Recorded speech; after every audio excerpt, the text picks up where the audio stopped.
안녕하세요. 저는 서울에 사는 30대 여성입니다. 결혼한 지는 5년 정도 되었네요. 아직 아이는 없어요. 저는 참 아이를 가지고 싶어 해서 들어서지 않는 게 슬펐거든요. 하늘을 원망을 많이 했었고요. 그런데 일이 이 지경이 되고 보니 정말 다행이라는 생각이 듭니다. 제 이런 말을 들으면 짐작할 수 있으시겠지만, 네, 저는 남편과 이혼했습니다. 그것도 아주 좋지 않은 이유로 말이죠. 지금 생각해도 손이 살짝 떨려올 만큼의 일이기는 해요. 그때는 엄청나게 충격을 받았었고, 시간이 지난 지금도 그때만 생각하면 손이 떨려오니까 말입니다. 저는 제가 겪은 그런 일은 드라마에서나 나오는 일이라고 생각했거든요. 하지만 아니더라고요. 저에게도 일어날 수 있는 일이더라고요. 정말 그런 일이 저에게 일어날 거라고는 꿈에도 상상조차 해보지 못했었는데 말이죠. 이제 그 이야기를 한번 시작해 보겠습니다. 남편과 저는 남편의 집요한 구애로 만나 결혼했습니다. 자랑 같지만 제가 인물이 조금 괜찮은 편이기는 하거든요. 그래서 아주 어릴 때부터 주변에서 만나달라는 남자들이 참 많았고요. 남편도 그런 사람들 중에 하나였습니다. 10번 찍어 안 넘어가는 나무 없다는 말을 요즘은 쓰면 안 된다고들 하죠. 상대방이 싫다는데 자꾸 좋다고 들이대는 것도 폭력이라는 말. 저는 공감하는 편이기는 했어요. 워낙 그런 식으로 다가온 남자들이 많아서 힘들었었거든요. 남편은 그런 사람 중에서 점잖은 편에 속하기는 했습니다. 차분하고 최대한 부담을 주지 않으며 접근해왔고요. 저는 남편의 그런 진지한 모습에 넘어갔던 것 같아요. 남편은 똑똑한 사람이었거든요. 집안 형편이 좋지는 않았지만 본인이 성공하겠다는 의지가 강해서 공부도 열심히 했고 그 결과 좋은 학교를 나와서 취직을 했고 말이죠. 저는 원래 조금 똑똑한 남자를 좋아하긴 했습니다. 제가 못 배우긴 했거든요. 저는 집안 형편이 썩 좋지 않았어요. 그럼에도 억지를 부리며 대학을 못 갈 정도는 아니기는 했지만 그렇게까지 해서 대학을 졸업하는 게 과연 옳은 일인가 하는 생각을 했었습니다. 공부도 잘하지 못하는 제가 무리해서 집안에 부담을 주면서까지 대학을 간다는 게 아무리 생각해도 죄책감이 들더라고요. 그래서 그냥 가지 않은 것을 택했어요. 나중에 저희 아빠가 맹지인 줄 알고 생각지도 않고 있던 할아버지에게 물려받은 땅을 팔았을 때 저에게 제일 먼저 했던 말이 배워보고 싶은 거 있냐는 말이었던 것을 보면 아빠도 그 부분에 있어서는 상당히 죄책감을 느끼셨던 것 같아요. 전혀 그럴 필요 없는데 말입니다. 아무튼 남편과 연애하고 결혼할 때까지만 하더라도 집안 형편이 넉넉하지 않았었기 때문에 저는 남편에게 의릴 수밖에 없었습니다. 물론 남편이 저를 좋아해서 쫓아다녀 연애한 것도 맞았고 결혼도 그렇게 했지만 그래도 조건이 그럴 수밖에 없었어요. 특히 시어머니는 저를 몹시 작아지게 만드는 주범이었습니다.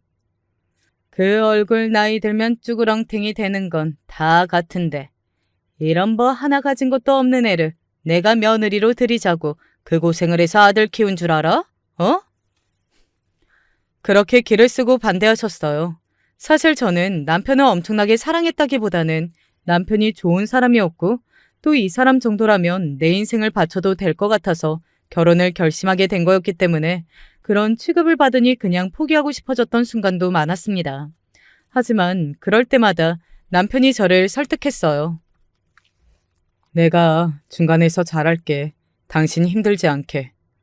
나는 너만 있으면 돼. 그러니까 제발 헤어지자는 말만 하지 마.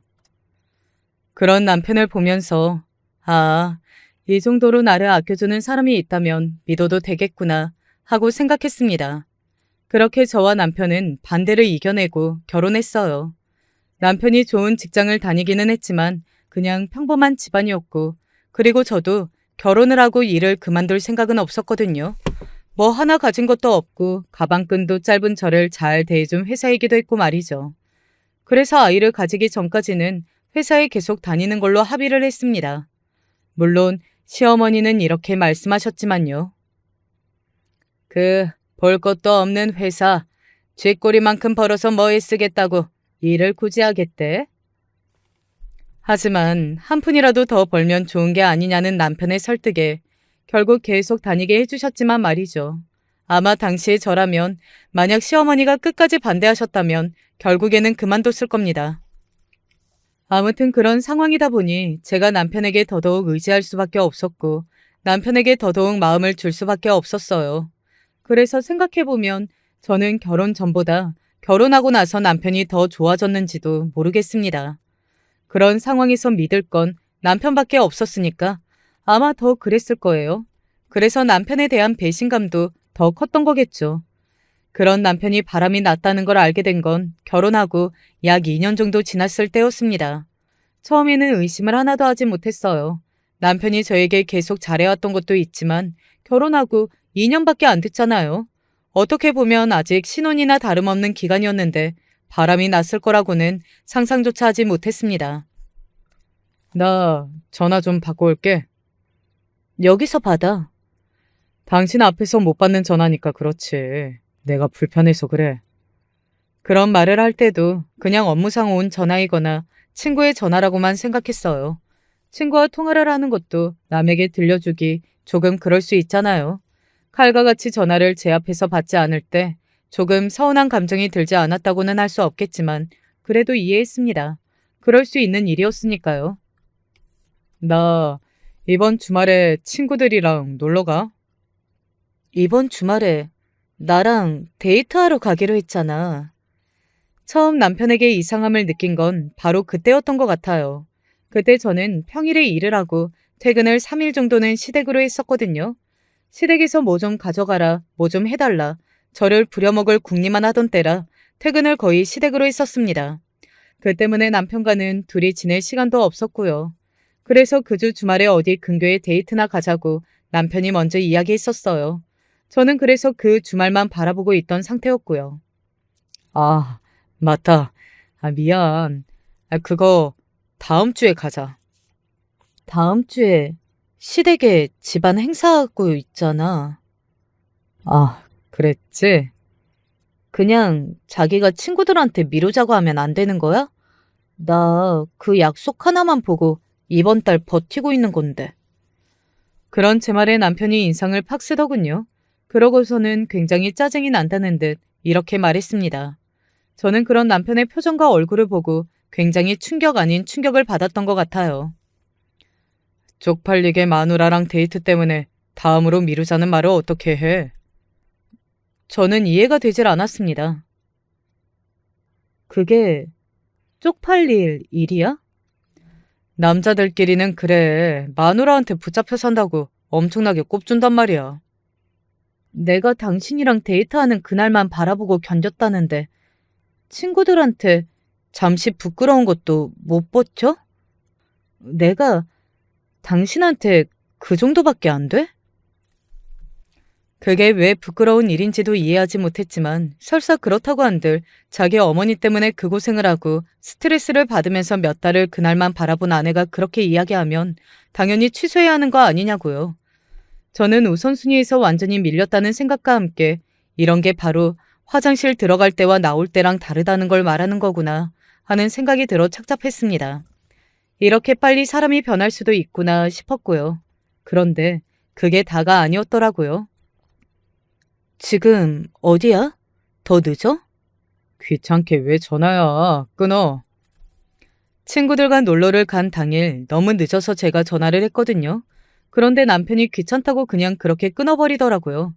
그런데 전화가 끊기기 직전 휴대폰 너머로 이런 말이 들려왔습니다. 저는 아직도 그 말을 잊을 수가 없어요. 자기 와이프? 하는 말입니다. 여자의 목소리라는 것도 그리고 그 여자가 남편에게 자기라고 부르는 것도 모두가 다 엄청난 충격이었어요. 누군가가 제 머리를 돌덩이로 한 대 치고 간 것 같은 기분이 들었습니다. 한동안 멍하게 앉아서 생각만 했던 것 같아요. 지금 이게 무슨 상황인지, 그리고 현실이 맞는지, 뭐 그런 생각 말입니다. 그런데 꿈이 아니었습니다. 현실이더라고요. 언제 잠들었는지 소파에서 자고 깼는데 남편은 새벽이 되어서도 들어오지 않았더군요. 그때 깨달았습니다. 아, 이 인간이 바람이 난 거구나. 저는 사람이 사람에게 그 정도의 배신을 느낄 수 있다는 걸 그날 처음 알았던 것 같아요. 정말 온몸이 떨리고 눈물이 생각할 틈도 없이 줄줄 나오더라고요. 정말로 믿고 의지했던 사람이라 그 배신감이 정말이지 엄청났습니다. 새벽에 잠이 깨서 다시 잠들 수 없었어요. 남편이 들어올 때까지 그 자리에 앉아서 남편을 기다렸습니다. 아, 깜짝이야. 뭐야? 안 자는 거야? 아침 일찍 들어온 남편이 소파에 앉아있는 저를 보고 기겁을 하면서 그렇게 묻더군요. 그리고 질린다는 얼굴로 고개를 저었습니다. 소름 돋게 거기서 왜 그러고 앉아있어? 당신 진짜 가끔 되게 질리는 거 알아? 젖반화장도 유분수지. 지금 밖에서 다른 여자 만나고 와놓고는 저에게 그런 말을 하더군요.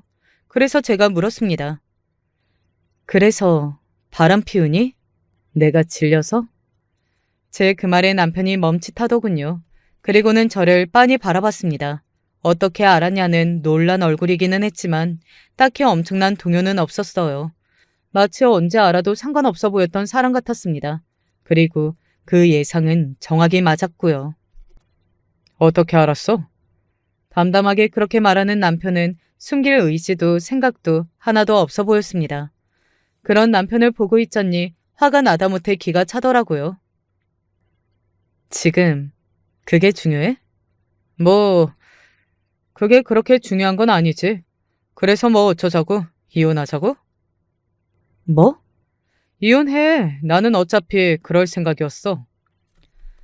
남편의 입에서 나오는 모든 말들이 충격 그 자체였습니다. 울면서 죽을 죄를 지었다고 사과해도 부족할 판에 지금 덤덤한 얼굴로 그래서 어쩌자고? 라고 묻는 저 사람이 제가 알던 그 사람이 맞는 건지 하는 생각이 들더라고요. 저도 모르게 이런 질문이 나왔어요. 당신, 왜 그래? 제 그 질문에 남편이 저를 빤히 바라봤습니다. 저는 계속해서 말을 이었어요. 당신 원래 이런 사람 아니었잖아. 당신 대체 왜 이래? 내가 그러면 어떤 사람이었는데? 어차피 나는 이제 당신한테 마음 떴고 다른 여자를 사랑하고 있는 것도 맞고 이제 결혼 2년밖에 안 됐는데 벌써 이렇게 된 건 정말 미안하게 생각하고 있어. 하지만 사랑이라는 게 내가 어떻게 할 수 있는 감정도 아니고. 아니, 뭐가 이렇게 당당하냐고. 제가 울분에 가득 차서 그렇게 소리 지르며 울었습니다. 가해자는 너고 나는 피해자인데 왜 내가 더 힘들어야 하는 건지, 너는 왜 아무렇지 않은 건지 그게 더 화가 났으니까요. 그러면 뭐 울고불고 하면서 미안해 라고 하기라도 하라고? 근데 그러면 뭐 해? 어차피 달라진 건 없고. 그리고 나는 당신한테 안 미안한데? 뭐? 안 미안해? 안 미안해. 다른 사람 사랑하게 된 건 내가 의도한 것도 아니고, 그리고 사랑이 죄도 아니고, 결정적으로 나를 이렇게 만든 건 당신이니까. 그 말에 눈물이 날 만큼 억울했습니다. 저는 어떻게든 잘 지내보려고 그 힘들고 모욕적인 시집살이도 다 참아가며 견디고 있었는데 자기를 이렇게 만든 건 다름 아닌 저라니요. 매일 집에도 없는 아내, 그리고 어쩌다 집에서 마주치면 우리 엄마 욕만 하는 아내. 내가 그런 여자한테 무슨 감정을 더 느껴야 하니? 있던 사랑도 식겠다. 그건 당신 어머니가 내가 적당히 알아서 잘 끊으라고 했잖아. 그리고 그럴 수 없으면 나한테 그 한풀이는 그만했어야지. 나까지 왜 힘들게 하냐고. 남편이 저에게 그런 말을 했을 때 그때 어쩌면 끝내는 게 맞았을 수도 있다는 생각이 지금은 드네요. 하지만 저는 그러지 못했습니다. 남편에게 분노했고 남편에게 배신감을 느꼈고 그리고 굉장히 크게 실망도 했지만 저는 결국 남편을 붙잡고 매달렸어요. 나는 이혼은 못해. 왜 못해? 나는 이제 너 사랑 안 하는데? 이런 껍데기랑 살아서 뭐해? 나는 당신이 돌아올 거라고 믿어. 바보 같고 미련하게도 과거의 남편에게 받았던 사랑과 그 다정함을 잊을 수가 없었어요. 그래서 남편은 지금 잠시 방황하는 거라고 결국에는 다시 정신을 차리고 예전에 내가 사랑했던 그 모습으로 돌아올 거라고 그렇게 굳게 믿었어요. 지금 와서 돌이켜 생각해보면 그 생각이 얼마나 바보 같았던 생각이었는지 후회를 하지만요. 그 이후로 남편은 더 대놓고 바람을 피웠습니다. 저에게 말도 하지 않고 외출했고 외박했고 물어봐도 아무런 대답을 하지 않았어요. 지금에 와서 돌이켜 생각해보면 떨어져 나가라고 일부러 더 그랬다는 생각이 드네요. 저는 그걸 미련하게 견디고 있었던 거고 말이죠. 그러는 동안 시어머니의 학대 아닌 학대도 계속되었습니다. 너는 남들 다 가지는 애도 못 가지니? 네가 여자로서 얼마나 매력이 없으면 결혼한 지 얼마 되지도 않아서 애가 다른 여자한테 눈을 돌리니. 그래도 이 집 며느리로 살아야겠다면 내 말에 충성해. 알겠어? 그런 것도 봐주는 며느리와 아내가 되고 나니 그 두 사람은 점점 더 저를 막대했습니다. 뭐 어느 정도는 제가 자초한 부분이 있다고 생각해요. 그래서 반성하고 있습니다. 그렇게 살지 않고 제대로 매운맛을 처음부터 보여줬어야 했는데 하면서요. 남편이 한 여자만 만난 건 아니었어요. 저에게 처음 걸렸던 그 여자에서 결정적으로 이혼하게 된 그 사건에 속해 있던 상간녀까지는 3명 정도가 더 있었습니다. 남편은 굉장히 실증을 잘 느끼는 사람이었더라고요. 그리고 금방 사랑에 빠지는 사람이었고요.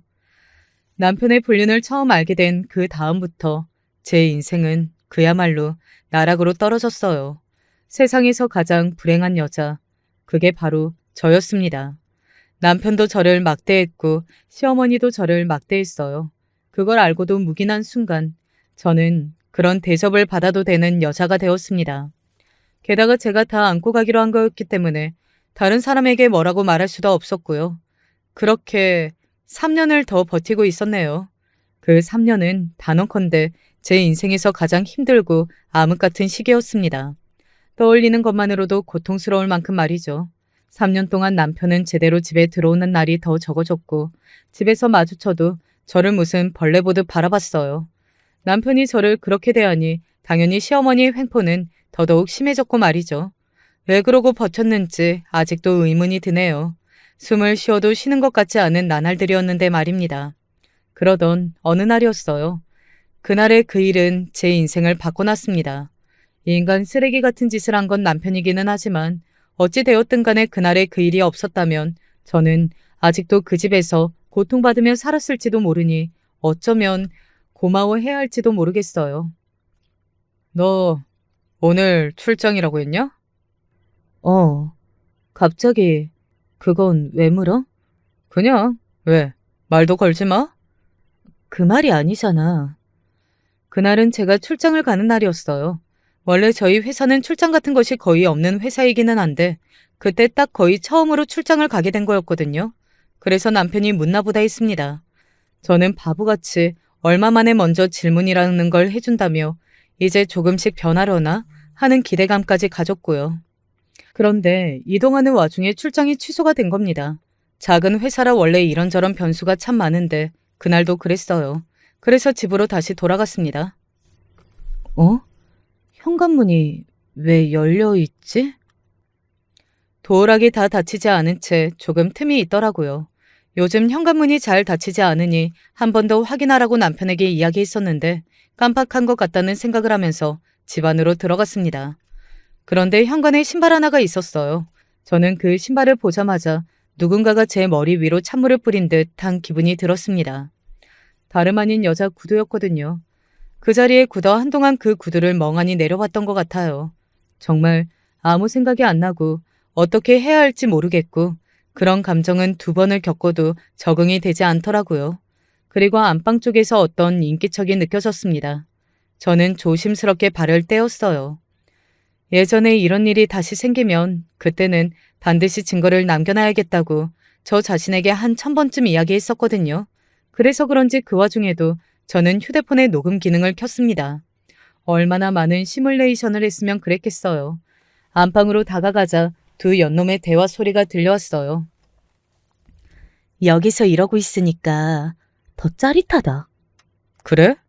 그러면 마누라 어디 보내고 한 번 더 불러야겠는데? 나 병원 쉬는 날 자기 마누라 좀 어디 쫓아내봐. 자기들끼리 그런 저질스러운 듣기만 해도 역겨워서 토가 나올 것 같은 말들을 하면서 낄낄거리고 있더군요. 저는 21번 몰아쉬고는 그 방문을 힘차게 열었습니다. 두 연놈들은 저를 보고 깜짝 놀라기는 하더군요. 아무도 없는 줄 알았는데 제가 나타났으니 놀라기는 했겠죠. 당신이 여긴 어떻게? 네가 아무리 쓰레기 같은 놈이라지만 이건 좀 너무한 거 아니니? 어떻게 안방에 다른 여자를 데리고 와서 이러고 있을 수가 있어, 이 개새끼야? 제가 소리를 지르며 옆에 있던 쿠션 하나를 집어 던졌습니다. 남편은 그거 맞고서는 욱한 것 같았어요. 지가 뭘 잘했다고 그 쿠션 하나 맞고 욱한 게 지금 생각해도 어이가 없다 못해 기가 차네요. 너 지금 미쳤어? 지금 누가 할 소리를 하고 있어? 지금 네가 나보고 미쳤냐고 묻는 거야? 제가 기가 차서 그렇게 이야기했지만 남편은 그 당당한 표정을 지우지 않았습니다. 그리고는 이렇게 이야기하더군요. 그러게, 내가 그때 이혼하자고 했잖아. 뭐? 멍해지더군요. 그 말이 그 상황에서 나올 말인지 제 머리로는 도저히 이해할 수 없었습니다. 뭐 지금도 이해는 할 수 없어요. 그런 인간의 생각 따위 이해해주고 싶지도 않지만요. 그러게, 내가 이혼해달라고 할 때 진작 이혼해주지. 왜 버티고 있다가 이런 꼴을 당해? 이건 네가 자처한 거야. 모르겠어? 그 순간에도 제 탓을 하는 그 입을 찢어버리고 싶었습니다. 지금 어디다 대고 누구 탓을 하는 거야? 네가 그때 이혼만 했어도 이런 꼴은 안 보잖아. 이런 꼴을 만든 당신 잘못이라는 생각은 안 해? 그때였습니다. 가만히 보고 있던 상간녀가 저를 보고 비웃으며 이렇게 말하더군요. 그쪽 잘못 맞는 것 같은데요? 뭐라고요? 제가 너무 어이가 없어서 잘못 들었나 싶어서 그렇게 되물었습니다. 하지만 그 상간녀는 저를 똑바로 보면서 이렇게 말하더군요. 그쪽같이 매력적이지 않은 여자랑 같이 살면 저 같은 여자한테 끌릴 수 있는 거죠. 어디로 보나 매력이 하나도 없는데. 연애할 때는 그래도 예뻤다더니 그 말이 전혀 믿기질 않는데 지금? 저는 그때 누구한테 무슨 말을 듣고 있는지를 모르겠다는 생각이 들더군요. 지금 그거 저한테 하는 말이에요? 어머, 멍청하기까지 한가 보네? 여기 그러면 누가 또 있어요? 입이 떡 벌어지더군요. 하긴 인격이 그렇게 바닥이어야 그런 짓도 할 수 있는 거였겠지만 말입니다. 아니, 제가 지금 너무 어이가 없어서요. 상간녀가 본처한테 불륜 장면에 걸렸는데 이렇게 당당한 게. 아, 그 정도 되는 쓰레기라 이런 짓도 뻔뻔하게 할 수 있는 건가? 뭐라고요? 왜요? 제가 한 말 중에 틀린 말 있어요? 그렇게 되고 보니 오히려 이성이 확 생기는 느낌이었습니다. 제가 그렇게 말하며 상간녀를 빤히 바라보자 상간녀도 욱한 모양이기는 했어요. 하지만 더 이상 아무 말을 하지 않더군요. 제 말에 틀린 게 하나도 없었으니까요. 저는 그런 상간녀를 조용히 바라보다가 남편을 향해 말했습니다. 그래, 네 소원대로 이혼해줄게. 그런데 내 방식대로 할 거야. 뭐? 그렇게 물을 필요 없어. 지금부터 너랑 지금 옆에 계시는 상간녀분은 제가 하는 대로 당하기만 하면 되시는 거예요. 아시겠어요? 그리고는 그 집을 나왔습니다. 길거리를 걸으면서 사연이 한 100개쯤 있는 여자처럼 펑펑 울었어요. 그리고 친정으로 갔습니다. 앞서 이야기했지만 저희 아빠가 맹지인 줄 알았던 땅이 엄청 올라서 땅 부자가 되었다고 했잖아요. 그래서 친정은 이사를 했거든요. 그 전에 집보다 거의 3배는 큰 집이었습니다. 물론 남편은 그 사실을 몰랐어요. 그런 이야기를 주고받을 만큼 사이가 좋지 않았으니까요. 이게 무슨 일이냐? 당연히 부모님은 엄청나게 놀라셨습니다. 그간 제가 별말을 하지 않았기 때문에 당연히 잘 살고 있다고 생각하고 계셨거든요. 그런데 딸이 이렇게 울면서 나타났으니 당연히 놀라실 수밖에 없었겠죠. 지금 와서 돌이켜 생각해보면 정말 불효라는 생각이 드네요. 제 이야기를 다 들은 부모님은 당연히 노발대발하셨습니다. 당장 이혼하고 집으로 들어오라는 말도 하셨고요. 하지만 저는 이렇게 이야기했어요. 나는 그렇게 순순히 이혼해주고 싶지 않아. 그렇게 이야기하고서는 어디론가 전화했습니다. 제가 전화를 건 곳은 2곳이었어요. 바로 남편의 직장 상사와 그 여자의 직장인 병원이었습니다. 남편과의 대화를 미루어 봤을 때 병원에서 일한다는 것쯤은 짐작할 수 있었는데 나오면서 거실에 있던 그 여자의 지갑을 열어봤거든요. 그곳에서 명함을 발견했고요. 의사였습니다. 제가 김진명 씨 부인 되는 사람인데요. 제 남편이 바람이 나서요. 이런 직원은 회사의 품위를 위해서라도 가만두면 안 될 것 같은데요. 제가 그 병원이 이선아 씨랑 바람난 남자 아내 되는 사람인데요. 병원의 의사가 이런 윤리의식을 가지고 있으면 환자들이 어떻게 안심하고 그 병원에 다닐 수 있겠어요?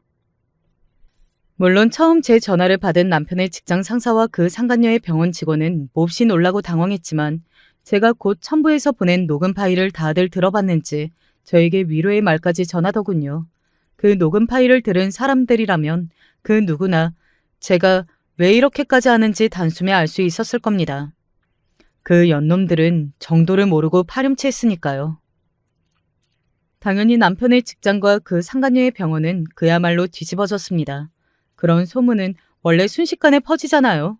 게다가 굉장히 자극적인 내용이 담긴 음성까지 보냈으니 더더욱 뒤집어질만 하기는 했어요. 남편과 그 상간녀는 회사에서 쓰레기만도 못한 인간들이 되었습니다. 그 녹음본에 있지도 않은 내용들까지 살이 붙여져서 소문은 더욱더 부풀어졌어요. 저는 그들이 억울해할 것도 없다고 생각합니다. 다 스스로 자처한 일이니까요. 하지만 그들은 억울해했어요. 내가 지금 천하의 개쓰레기 같은 년이 됐는데? 맞잖아요. 천하의 개쓰레기 같은 년. 분리수거도 안 되는. 뭐라고요? 왜요? 유부남이랑 불륜하면서 그것도 본초 출장 간 사이에 안방을 떡 차지하고 누워서는 이게 더 짜릿하네 어쩌네 하신 양반이 설마 본인이 쓰레기가 아니라고 생각하신 건 아니죠? 그건 너무 양심이 없는데. 저는 일부러 크게 이야기했어요. 주위의 모든 사람이 다 듣도록 말이죠. 그리고 제 이야기를 들은 주변 사람들이 웅성거리는 게 느껴졌습니다. 뭐 저런 여자가 다 있어. 미친 거 아니야? 하는 말들 말이죠. 그리고 그 상간녀도 그 말을 들은 건지 얼굴이 점점 더 시뻘개지더군요. 그리고는 저를 향해 이렇게 말했습니다. 내가 당신 명예훼손으로 고소할 거야. 제가 그런 상간녀를 보고 픽 웃었어요. 정말 저도 모르게 나온 웃음이었습니다. 웃어? 명예훼손으로 고소? 해보세요. 내가 당신 명예를 얼마나 훼손했는지 구석구석 하나하나 법정에서 만천하에 다 공개하면서 이야기해봅시다. 나는 또 항소하고 또 항소할 거예요. 당신들 아는 모든 사람들, 그리고 당신이 알게 될 모든 사람들이 당신이 저지른 일들을 다 알 수 있도록. 제 그 이야기를 들은 상간녀의 얼굴이 새하얗게 질리더군요. 그런 배짱도 없이 어떻게 그렇게 뻔뻔한 짓을 할 수 있었던 건지 정말 이해가 되질 않네요. 그리고 그 상간녀는 어느 순간 저에게 더 이상 연락을 해오지 않았습니다. 병원도 그만뒀다고 하더군요. 그리고 명예훼손으로 고소를 하지도 않았고요. 본인도 더 이상 소문이 퍼지는 건 싫었던 겁니다. 듣기로는 아버지한테 머리채로 엄청나게 잡혔다던데? 그 집안이 명예 이런 걸 조금 중요하게 생각하는 집안이었나 봐. 아버지 체면 다 깎아먹었다고 카드도 끊고 머리채도 잡히고 아무튼 그랬다나 봐. 물론 더 하라면 더 할 수 있었겠지만 제가 복수를 할 진정한 대상은 그 상간녀가 아니라 바로 제 남편이었으니 더 거기서 하지 않았습니다. 그러면 이제 제가 제 남편에게 했던 복수를 본격적으로 이야기해 볼게요. 남편은 회사의 중요한 업무에서 배제되기 시작했습니다. 그러다 인사발령이 완전 한적한 부서로 났다고 하더군요. 왜 그런 거 있잖아요. 자르고 싶은데 해고를 할 수 없을 때 그런 식으로 해고를 유도하는 거. 흔하게 볼 수 있는 방법이죠. 너 때문에 이게 다 뭐야? 이게 다 왜 나 때문이야? 당신이 그런 짓만 안 했어도 이런 일은 일어나지 않았어. 왜 집안 문제를 만천하에 까발리는 건데? 내가 내 집안 문제 까발리던 말던 꼬우면 억울하면 고소해. 사실 남편에게는 고소당할 생각까지 하고 일을 벌인 거긴 했어요. 그리고 나중에 처벌받게 된다면 벌금을 어느 정도 내야 하는지 사전 조사까지 다 마친 상황이었습니다. 아빠가 본인이 비싼 변호사를 선임할 테니 걱정하지 말고 너 하고 싶은 대로 성이 풀릴 만큼 다 하라고 이야기해 주셔서 그게 마음에 큰 짐을 던 이유이기도 했고요. 그리고 동시에 남편에게 이혼 소송을 진행했거든요. 너는 주제들 모르고 네 입에서 먼저 이혼 이야기가 나왔단 말이냐? 그 미친놈이 바람을 몇 번이나 피웠는 줄 아세요? 감히 내 아들을 보고 미친놈이라니. 그리고 너 같은 걸 마누라라고 두고 있으면 세상 어느 누가 딴 눈을 반팔아? 그래서 지금 이것도 제 잘못이라는 거예요? 그래, 네 잘못이지. 봐드리려고 했는데 안 되겠네요. 제 그 말에 시어머니는 지금 무슨 소리를 하냐는 듯한 얼굴로 저를 바라봤습니다. 그런 시어머니를 향해 녹음본 하나를 들려줬어요. 평범하게 저를 학대하던 어느 날의 기록이었습니다. 이 대먹지 못한 년아, 너는 대체 할 줄 아는 게 뭐야? 너같이 거지 같은 년을 내가 며느리라고 들이게 될 줄은 정말 꿈에도 상상조차 못했다. 나가 죽어, 어? 너 같은 며느리는 없어도 그만이다. 차라리 뒤지고 새 며느리 보는 편이 나을 것 같으니까 나가 죽으라고. 아마 시어머니도 녹음된 자신의 목소리를 그런 식으로 듣는 건 굉장히 새삼스럽기는 했을 겁니다. 분명 본인이 다 한 말인데 마치 다른 사람이 한 말인 양 듣고 있더라고요. 그러다 움찔 놀라기는 했어요. 음흉하게 이런 걸 다 녹음해놓고 있었단 말이야? 그래서 뭐 이걸로 뭐 하려고? 어디에 이야기라도 하려고? 그래, 해라 해. 저는 그런 시어머니를 가만히 보다가 이렇게 말했습니다. 고소할 거예요. 라고 말이죠. 시어머니는 그런 저를 보고 눈을 동그랗게 뜨더군요. 그런 말이 제 입에서 나올 거라고는 한 번도 상상하지 못했던 사람처럼 말이죠. 뭐래? 고소요. 수년간 며느리를 학대한 시어머니로 기사까지 나게 해드릴게요. 소문나도 상관없다고 하셨죠? 진짜 어머니라 아는 모든 사람이 이 대화 내용을 다 들을 수 있게 해드릴게요. 저 진짜 한다면 하는 사람이거든요. 너 지금 말 다 했니? 덜 했어요. 제가 느꼈던 감정, 어머님이 다 느끼실 수 있게 해드릴게요. 절망, 분노, 이런 거 다요. 시어머니는 제 단호함에 꽤 놀란 사람처럼 입을 벌리고 서서 한동안 아무 말도 못했습니다. 하지만 애써 제가 말뿐이라고 생각하려고 노력하는 듯 했어요. 그래도 설마 고소까지 할까 하면서 떠보듯 물어보더군요. 고소, 그거 아무나 하는 거 아니다. 네가 돈이 어디 있고 백이 어디 있어서 고소를 해서 나를 골로 보낼 수 있다고 생각하는 거니? 어? 주제를 몰라도 너무 모르는구나. 주제를 모르는 건 지금 어머님이시겠죠? 시어머니 또한 저희 아빠가 갑자기 벼락을 맞듯 부자가 된 걸 전혀 몰랐거든요. 그런 시어머니에게 말했습니다. 저희 아버지가 가지고 있던 땅이 갑자기 엄청나게 많이 올랐지 뭐예요. 그래서 지금 굉장한 현금 부자가 됐거든요. 뭐라고 싶냐고 물으셔서 이 집안에 복수하고 싶다고 했더니 제일 비싼 변호사 선임해 주시겠대요. 그러니까 어머님, 이제는 겁을 좀 내세요. 네? 그런 제 말에 시어머니는 믿을 수가 없다는 듯 저를 바라봤고 저는 돌아서 나왔습니다. 뒤로 저를 부르는 듯한 소리가 들려왔지만 돌아보지 않았어요. 그리고 얼마 지나지 않아 남편에게 연락이 왔습니다. 만나자고 하더군요. 하지만 저는 남편을 만나고 싶지 않았기 때문에 거절했어요. 그랬더니 집 앞으로 찾아오더군요. 우리 집은 어떻게 알았어? 좀만 물어보니까 알려주던데 뭐 왜 이야기 안 했어? 남편이 휘황찬란한 아파트를 올려다보며 물었습니다. 아빠가 부자가 된 걸 왜 알려주지 않았냐는 말이었겠죠. 왜? 우리 아빠가 부자가 된 걸 당신한테 알려주면 뭐가 좀 달라지니? 제 말에 남편은 아무 말도 하지 않고 가만히 서서 저를 바라보더군요. 그래서 달라질 거였으면 더더욱 너랑 잘 헤어졌네. 아니, 부부 사이에 그런 것도 이야기를 안 하는 게 어딨어? 너랑 내가 부부였니? 정말이지 기가 차서 물었습니다. 저는 남편의 첫 바람 이후로 단 한 번도 저랑 남편이 부부 사이라고 생각해보지 못했거든요. 서로의 인상을 단 하나도 공유하지 않고 대화도 없으면 다른 여자만 주구장창 만나는 그런 사이가 어떻게 부부 사이라고 할 수 있겠어요? 그래도 그런 이야기는 해야지. 왜 해야 하는데? 제 그 말에는 남편은 아무 말을 하지를 못하더군요. 남편은 그런 저를 잠시 바라보다가 한숨을 쉬며 이렇게 말했습니다. 내가 미안하다.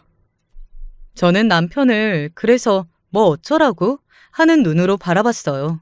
그리고 남편의 입에서 나온 다음 말에 굉장한 충격을 받았습니다. 설마 그 말이 나올 거라고는 정말 상상조차 하지 못했었거든요. 그러니까 우리 다시 한번 잘해보자. 제가 남편의 그 말에 인상을 팍 쓰고서는 도대체 무슨 개소리를 하냐는 듯한 얼굴로 바라봤어요. 저는 제 귀로 들었지만 그래도 믿기지 않았습니다. 어떻게 그런 말을 할 수가 있는 건지 정말 제 상식으로는 이해를 할 수 없겠더군요. 당신 나 좋아하잖아. 내가? 그건 과거의 나지. 지금은 아니야. 우리 잘해보자. 이제는 내가 잘할게. 내가 이제 당신이랑 잘해볼 마음이 단 하나도 없다니까? 우리 예전에 정말 좋았잖아. 그 시절로 다시 돌아갈 수 있어. 내가 잘할게. 내가 대가리에 총 맞았니? 그 말을 믿게? 그리고 네가 어떤 인간인지 다 알았는데 어떻게 예전으로 돌아가? 너는 네가 말하고도 네가 한 말이 안 되는 걸 몰라? 제가 소리를 단호하게 이야기했더니 남편의 표정이 싹 바뀌더군요.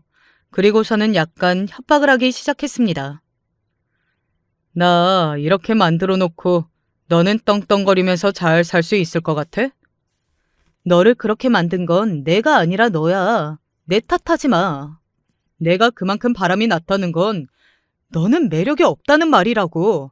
그러니까 너는 다른 남자는 못 만난다고. 내가 평생 혼자 살아도 너 같은 거랑은 같이 안 산다고. 제가 소리를 악하고 지르자 순간적으로 남편이 놀라서 저를 눈을 크게 뜨고 바라보더군요. 제 그런 모습은 처음 보는 거였을 테니 많이 놀라기는 했을 겁니다. 아무튼 그렇게 그날은 남편이 돌아갔어요. 그리고 얼마 지나지 않아 남편 쪽에서 합의를 하자고 연락이 왔습니다. 소송까지 가면 자신이 굉장히 불리하다는 걸 변호사를 통해 들은 모양이었어요. 그리고 합의를 하러 온 자리에서 시어머니도 함께 나왔습니다. 내가 잘못했다. 그러니 고소만은 하지 말아다오. 시어머니가 숙이고 들어오더군요. 자신이 잘못했다고 고소만은 하지 말아달라고 말입니다. 뭐 사실 진지하게 고소할 생각은 없기는 했어요. 그냥 제가 그렇게 이야기하고 겁을 먹은 시어머니를 보고 싶었을 뿐입니다. 그리고 사과를 듣고 싶었고요. 두 분 다 저에게 약속 하나만 하시고 그 약속을 각서로 쓰시면 합의 드릴게요. 고소도 안 하고. 하실 수 있겠어요? 제 그 말에 시어머니는 얼른 고개를 끄덕였고 남편은 무슨 이야기를 하려고 그러느냐는 듯 저를 바라보더군요. 저는 그런 남편을 보며 말했습니다. 다시는 찾아오지 않고 다시는 귀찮게 하지 않겠다고 각서 쓰세요. 두 분 모두. 그래. 지금 쓰마. 시어머니는 바로 쓰겠다고 했지만 남편은 대답하지 않고 저를 빤히 바라봤습니다. 저는 그런 남편을 향해 왜? 하는 얼굴로 가만히 쳐다봤고요. 그렇게까지 해야겠어? 사람의 인연이라는 게 어떻게 될지 모르는 건데.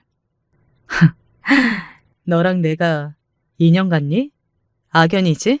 내가 죽을 때까지 혼자 사는 한이 있어도 너 같은 거랑은 다시는 안 만난다고 했지? 너 같으면 바람을 한 번도 아니고 5번씩이나 피우고 안방에 상간녀 데려와서는 그 짓을 한 남편이랑 다시 얼굴 마주하고 싶겠니? 말이 되는 소리를 좀 해. 생각이 있니 없니? 남편은 제 말에 아무 말도 하지 않더니 알겠다고 고개를 끄덕이더군요. 각서를 다 쓰고 사인을 하기 직전에 잠시 망설이던 남편에게 마지막으로 한마디를 했습니다. 거기 지금 사인 안 하면 나 진짜 이 고소 끝까지 간다. 하고 말이죠. 남편은 그제야 포기를 한 듯 사인을 하더군요. 그렇게 남편과 저는 이혼했습니다. 이 이야기의 끝이 여기였다면 정말 좋았겠지만 그러지 않았어요. 저도 그 뒤로 또 그런 일이 있을 거라고는 생각하지 못했거든요. 남편의 걱정과 우려와는 달리 저는 금방 만나는 남성분이 생겼습니다. 엄마가 봉사활동을 다니셨거든요. 이렇게 갑자기 잘 풀렸으니 남에게 베풀고 살아야 한다고 하시면서 말이죠. 그리고 그곳에서 어떤 남자 한 분을 만나셨어요. 그런데 엄마가 너무 괜찮은 것 같다며 한번 소개를 받아보라고 한 겁니다. 사실은 저는 그러고 싶지 않았거든요. 남자를 새로 만나서 연애할 마음의 준비도 되어 있지 않았던 데다가 이제는 더 이상 겉만 보고서는 사람을 알 수 없다는 생각이 들어서 기본적인 불신 같은 게 커진 것도 있었고요. 하지만 엄마는 그럴수록 좋은 사람을 만나서 마음의 병을 고쳐야 한다라고 말씀하셔서 어쩔 수 없이 만났습니다. 사실 반 이상은 거절하기 위해 나간 자리였어요. 하지만 생각보다 첫인상이 좋았고 그리고 대화가 잘 통했습니다. 굳이 연애를 하지 않아도 친구로 지내도 좋을 것 같다는 생각이 들 만큼 말이죠. 그래서 몇 번 더 만나게 되었고 관계가 자연스럽게 발전이 되어가던 어느 날이었어요. 너 남자 만난다며? 남편이 어디서 알았는지 그 이야기를 듣고서는 저를 찾아온 겁니다. 그것도 술이 잔뜩 취해서 말이죠. 너 나한테 이렇게 찾아오면 안 되는 거 몰라? 제가 각서를 생각하라며 그렇게 말을 해주지만 술에 취한 남편은 제 그 소리가 들리지 않는 듯 했습니다. 그저 자기가 하고 싶은 말만 하더군요. 네가 나 말고 다른 남자를 만나서 잘 살 수 있을 것 같아? 내가 그렇게 둘 것 같아? 좋은 말로 할 때 헤어져. 알겠어? 내가 왜 그래야 하는데? 네 말을 왜 들어? 이게 진짜. 그렇게 하면서 남편은 손을 들어 저를 때리려고 했어요. 그때 그분이 나타나지 않았다면 저는 꼼짝없이 남편에게 맞았을 겁니다. 하지만 저와 헤어지고 뭔가 이상한 기분에 저를 따라왔던 그분이 남편의 팔을 턱 하고 잡은 거였어요. 너 뭐야? 이분이랑 만나고 있는 그 남자입니다만. 남편은 그제야 그분을 아래 위로 훑어봤어요. 아마 술에 취하지 않았다면 감히 덤빌 생각도 하지 못했을 겁니다. 그분은 남편보다 덩치가 한참이나 크고 힘도 센 사람이었거든요. 과거에 운동했다고 들었기도 했고요. 네가 그놈이야? 초면에 반말은 좀 하지 마시죠. 네가 내 마누라 만나는 그 새끼냐고. 이혼하신 거 아니에요? 왜 그쪽 마누라죠? 이 새끼가? 남편이 그렇게 이야기하며 그 남자를 향해 손을 다시 번쩍 들었지만 그마저도 막혔습니다. 반대쪽 손을 들었지만 그것도 막혔고요. 힘이 아무리 줘도 손을 빼지 못하고 아등바등하는 그 모습이 너무 웃겨서 웃음이 났던 것 같네요. 남편은 웃는 저를 보고 쪽팔린 듯 소리를 고래고래 질렀고 말이죠. 돌아가지 않으시면 진짜 무서운 꼴 보실 겁니다. 무서운 꼴 뭐? 너 나 지금 협박하냐? 그렇게 들리면 그렇게 들으셔도 되고요. 제가 동네의 건달 형님들부터 경찰의 검사분들까지 모르는 분이 없거든요. 그건 거짓말이 아니긴 했어요. 그분은 아주 예전에 봉사활동을 많이 다니셔서 아는 사람이 대단히 많기는 했거든요. 물론 그 사람들과 다 연락을 하고 지내는 건 아니어도 말이죠. 그게 무슨 상관이었겠어요. 그 사람은 거짓말을 한 게 아니고 또 남편은 그 말로 인해 겁을 잔뜩 먹었으니 그걸로 된 거죠. 만난다는 남자가 이런 건달이었어? 남편은 그분을 오해한 듯한 말을 했습니다. 저는 남편에게 이렇게 말했어요. 건달 아니고 검사분이셔. 그 말에 남편의 눈이 더 이상 커질 수 없게 동그랗게 커졌어요. 네, 엄마가 소개해준 그분은 현재 직업이 검사셨거든요. 그러니까 대충 눈치챘으면 도망이 나가. 제 그 말에 그분은 남편의 손을 놓았고 남편은 눈치를 보더니 슬그머니 돌아서서 갔습니다. 그 도망가는 뒷꽁무니를 보고 있자니 저 사람을 사랑했던 과거의 제 모습까지 쪽팔려지는 기분이 들었어요. 남편은 그 이후로 단 한 번도 저를 찾아온 적이 없기는 합니다. 물론 그 뒤로 들은 소식들은 있어요. 지금은 짧게 그 이야기를 해드릴게요. 시어머니는 소문이 나는 것이 두려워 빨리 합의하기는 했지만 결국에는 소문이 다 났다고 했습니다. 며느리를 학대한 시어머니로 말이죠. 동네 사람들이 하도 수군거리니까 그 성질머리를 참지 못하고 어느 날 수군거리는 동네 사람 머리채를 잡고 싸우는 바람에 경찰서에 가서 거액의 합의금을 물어줘야 했다는 이야기를 들었어요. 사람은 정말 변하기 힘든 것 같다는 생각이 들었습니다. 더구나 한평생 그렇게 막 나가시는 분인데 한 번에 바뀐다는 게 오히려 말이 안 되는 거겠죠. 그리고 남편은 얼마 지나지 않아 또 다른 여자와 새 살림을 차렸다고 들었습니다. 어디서 그렇게 여자를 잘 만났는지 정말 신기하다고 생각했던 것 같아요. 그리고 또 얼마 지나지 않아서 바람을 피워 또 이혼을 당했다고 하더군요. 네 전 남편은 아마 위자료 물어주다가 언젠가는 알거지 될 거다. 그 바람길을 고칠 수 없겠다면 평생 연애나 하면서 살지 왜 결혼은 하는 걸까? 그런 인간들이 또 안정적인 가정을 더럽게 원해요. 지가 나중에 늙어서 돌아갈 곳이 있어야 한다고 생각하거든. 이기적인 새끼들. 제 생각도 그런 것 같아서 고개를 끄덕였던 기억이 있네요. 아마 남편은 바뀌지 않을 겁니다. 또 어딘가에서 저같이 덜 떨어진 여자를 만나서 속여 결혼했다가 또 그렇게 이혼 당하겠죠. 지인의 말처럼 남편의 마지막은 더 이상 물어줄 위자료도 없어서 여자들이 거들떠보지도 않게 되는 게 그 끝이 아닐까 하는 생각이 들어요. 저는 그분과 잘 만나고 있습니다. 만나면 만날수록 좋은 사람이라는 생각이 들더라고요.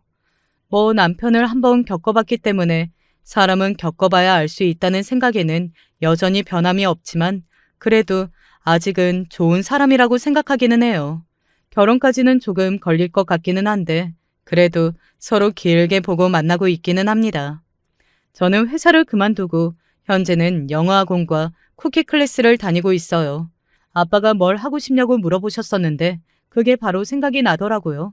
그래서 지금은 제가 하고 싶은 것들을 하면서 즐거운 나날들을 보내고 있습니다. 과거를 생각해보면 지금은 더없이 행복한 하루하루예요. 가끔은 제가 꿈을 꾸고 있는 게 아닌가 싶을 만큼 말입니다. 이곳에 사연을 보내게 된 이유 중에 하나는 이곳에 마지막으로 사연을 쓰고 모든 것을 잊고 싶어서가 가장 큽니다. 사실 남편과는 완전히 끝나기는 했지만 그래도 그 시절을 생각하면 아직 화도 나고 손도 떨리고 그러거든요. 남편에 대한 감정이 남아서 그렇다기보다는 그때 제가 당했던 수모들이 생각나서 그런 것 같기는 하지만요. 어떻게 들으셨는지 모르겠네요. 아마 많은 분들이 분노해 주시고 공감해 주셨을 걸로 생각합니다. 그럴 만한 이야기이긴 하니까요. 한때는 그 인간의 불행을 빌었던 적도 있는데 이제는 그러지도 않으려고요. 제가 딱히 그 인간의 불행을 빌지 않아도 그 인간은 지금은 앞으로도 점점 더 불행해질 것 같으니까요. 마지막까지 함께 해주셔서 감사합니다. 앞으로는 제가 더더욱 행복해질 수 있길 바라봐 주세요. 저도 여러분의 행복을 바라겠습니다. 늘 건강하세요. 안녕하세요. 긴 인생의 길에서 마지막 종착역을 향해 가고 있는 아저씨입니다. 혹시 여러분은 익숙한 것에 길들여지지 않으셨나요? 항상 내 옆에 있을 것 같고 항상 내 편이 되어줄 것만 같던 그런 사람. 제가 담백하게 써내려가는 사연을 들으시고 저같이 후회하시는 삶을 살지 않길 바라는 마음에 인생 끝자락에서 주저리 제 이야기를 해보려고 합니다. 너무 가까이 있고 당연하기에 소중함을 느끼지 못하는 순간들이 있습니다. 저도 나이 60이 훌쩍 넘고서야 제가 이리도 미련한 인간인 줄 알게 되었습니다. 사실 젊을 적에만 해도 저는 제 잘난 맛에만 살아가는 녀석이었거든요. 어머니와 아버지는 그래도 동네에서 제법 잘 산다고 소문이 난 분들이었고 저는 부모님의 하나뿐인 늦깎이 외동아들이었습니다. 아이를 낳기 어려울 거라는 이야기에 자식을 포기하고 있었던 부모님은 기적같이 찾아온 저를 그 누구보다도 알뜰살뜰 아껴주셨습니다. 세상에서 제일 멋진 내 보물. 우스꽝스럽지만 부모님은 제 이름보다 보물이라는 애칭으로 저를 많이 부르셨습니다. 동네에서 주변 아주머니들, 아저씨들을 만날 때면 지겨울 정도로 우리 아들이에요 하며 소개하는 탓에 적어도 동네에서는 저를 모르는 사람들이 없었습니다. 그렇게 사랑만 받고 자라다 보니까 자연히 무슨 일을 하더라도 나는 할 수 있지 라는 근거 없는 자신감이 생기더라고요. 덕분에 학교 다닐 때 내내 반장, 부반장을 도맡았습니다. 그리고 교우 관계도 좋았어요. 그때까지 제 인생에 고난은 없었습니다. 하지만 제가 22살이 되었을 때 그리 크지도 않는 저희 지방으로 서울에서 예쁜 아가씨가 이사를 오게 되면서 조금의 고난을 겪었죠. 안녕하세요. 이번에 이사를 왔는데 떡 좀 드셔보세요. 아, 네. 이사 오셨다고요? 어디서? 서울에서 왔어요. 떡이 맛있으니 꼭 드세요. 그럼 종종 뵈어요. 적지 않은 수의 여자친구를 만났지만 그렇게 예쁜 여자는 처음이었습니다. 서울에서 와서 그런지 시골 여자들이랑은 다르게 기품도 있고 괜히 우아해 보이고 하는 행동거지 하나하나도 이곳과는 완전히 다른 곳에서 온 거라는 티가 풀풀 났습니다. 이번에 서울에서 왔다는 여자 진짜 예쁘지 않아? 그러니까 말이야. 나 솔직히 얼굴 보고 깜짝 놀랐잖아. 말씨도 다르고 여기 여자들이랑은 완전 다르더라니까. 서울 여자들 다 깍쟁이들일 줄 알았는데 그 여자랑 한번 데이트라도 해봤으면 소원이 없겠다. 덕분에 동네 또래 남자 녀석들과 모일 때면 서울에서 온 여자에 대한 이야기가 단골 주제로 삼아졌습니다. 다들 보는 눈은 똑같다고 제 눈에 예쁘다고 생각된 여자가 다른 녀석들 눈에 안 예뻐 보일 리 없었습니다. 또 서울이라고 하면 은근 서울 여자는 죄다 깍쟁이들밖에 없다더라 하는 풍문이 돌았기에 확인해 볼 길은 없으면서도 내심 그런가? 하는 마음을 한구석에 가지고 있었죠. 그러나 그 여자는 아니었습니다. 제가 도와드릴까요? 길 가다가 동네에 그 누구라도 불편을 겪고 있으면 먼저 다가가서 자기가 뭐 할 수 있는 게 없나 찾아보기도 했고 시설도 좋지 않아서 여러모로 불편할 텐데도 그 흔한 불평 한번 한 걸 들어본 적이 없었습니다. 서울에서 왔다는 아가씨 어쩜 그리 예의가 바른지 아까 내가 장을 보고 오는데 저 멀리서 와서는 봉지 무겁다면서 하나를 들어주는 거 있지? 그렇게 괜찮다고 해도 도와주게 해달라면서 웃는데 너무 이쁘더라.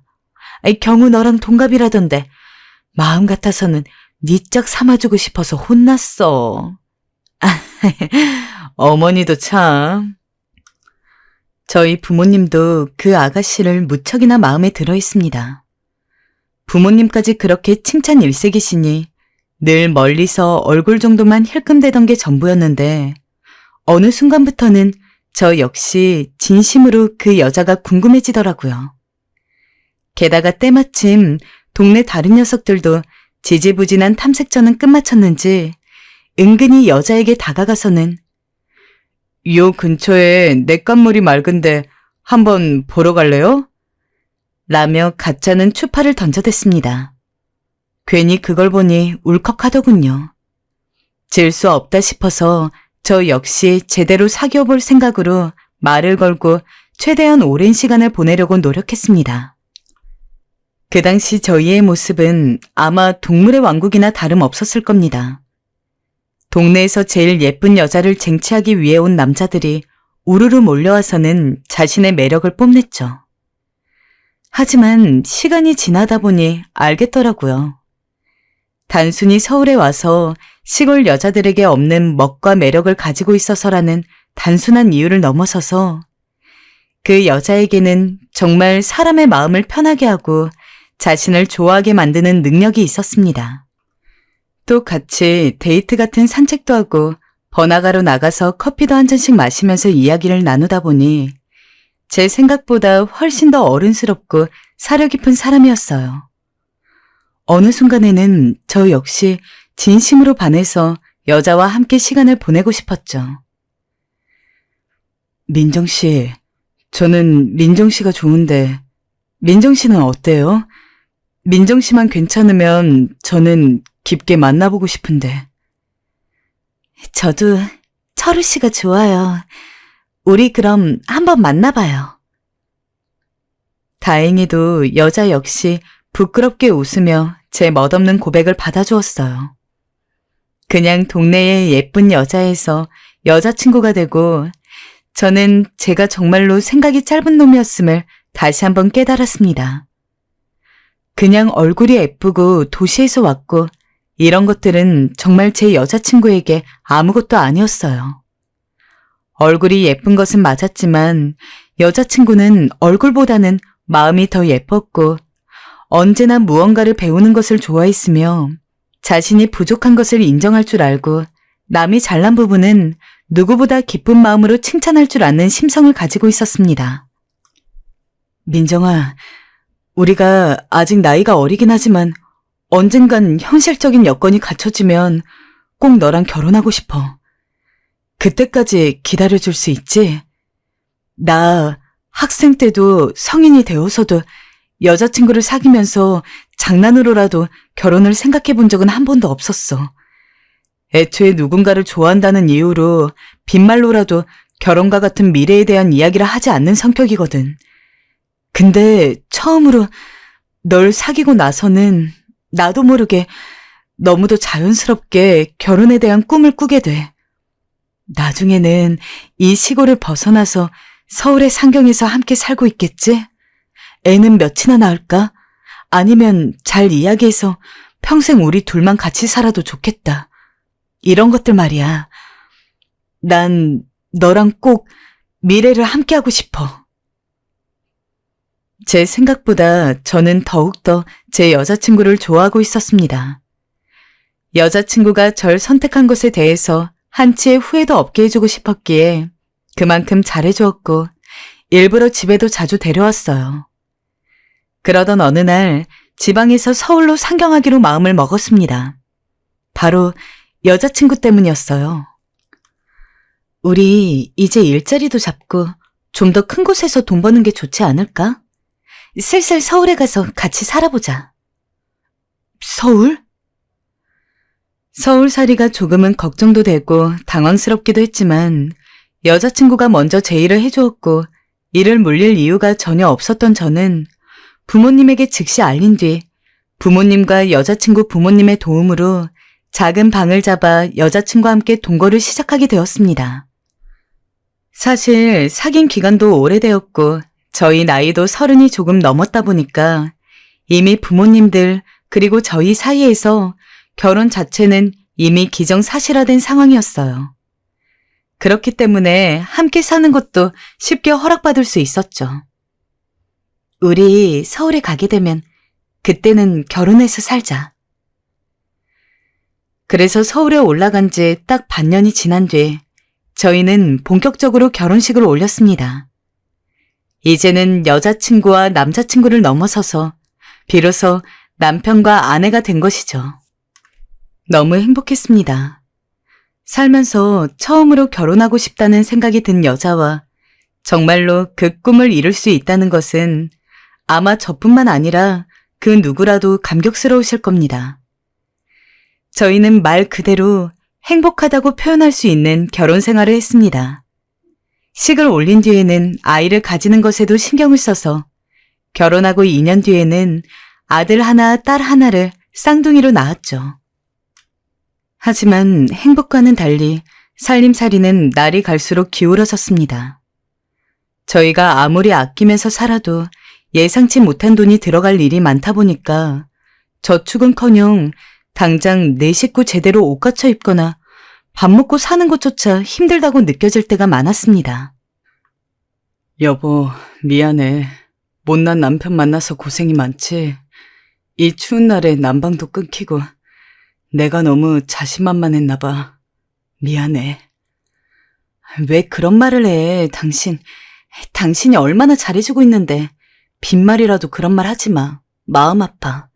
난 오히려 내가 지금 애 때문에 돈을 못 벌고 있으니까 그게 더 미안해.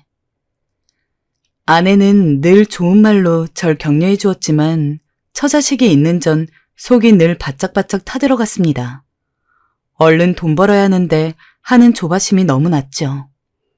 그러던 어느 날 때마침 친구놈 중 하나가 사업을 한다고 따로 투자금 없어도 되니 보증만 서주면 사업 성공하자마자 무조건 5천만 원을 입금해준다는 제안을 했었습니다. 정말이야? 보증만 서주면 그 큰 돈을 입금해준다고? 그래, 내가 너 힘들게 사는 거 잘 알지 않냐. 친구들 다 둘러보다가 너한테 맡기는 게 좋을 것 같다는 생각이 들더라. 이 기회에 돈 좀 모아봐. 고맙다. 정말 고마워. 내가 이 은혜를 어떻게 갚아야 할지. 나도 언젠간 잘 살게 되면 이 은혜는 꼭 갚을게. 제가 조금만 더 냉정하게 생각했다면 그게 얼마나 위험한 일인지 쉽게 알았을 겁니다. 하지만 그때 저도 정신적으로 너무 몰려 있었습니다. 당장 친구가 이야기한 5천만 원이라는 큰돈의 달콤함에 휩쓸려서 묻지도 따지지도 않고 도장을 찍었죠. 적게 알고 지내온 친구가 아니기에 믿기도 했고, 친구가 사업에 대해서 설명했을 때 아무것도 모르는 제가 들어도 이건 대박이다 싶었기에 반드시 성공할 거라고 생각했거든요. 하지만 사업은 망했고, 망하다 못해 제 앞에서 사탕 발린 말로 저를 꿰었던 친구는 하늘로 사라졌는지 땅으로 꺼졌는지 코빼기도 보이기는커녕 연락조차 되지 않았습니다. 덕분에 친구가 남긴 빚은 모조리 저의 차지가 되었죠. 괜찮아. 우리 조금 더 열심히 일하자. 지금보다 더 아끼고 살면 괜찮아질 거야. 괜찮다고요? 지금 우리 아이들은 학원도 제대로 못 가고 있어요. 다른 아이들은 학원도 다니고 맛있는 것도 먹으러 다니는데 우린 뭐예요? 어쩌면 좋냐고요? 이게 내 탓이야? 아니, 나도 살아보려고 한 거야. 잘 살아보려 저지른 짓이라고. 이제 와서 어쩌란 말이야. 에이씨.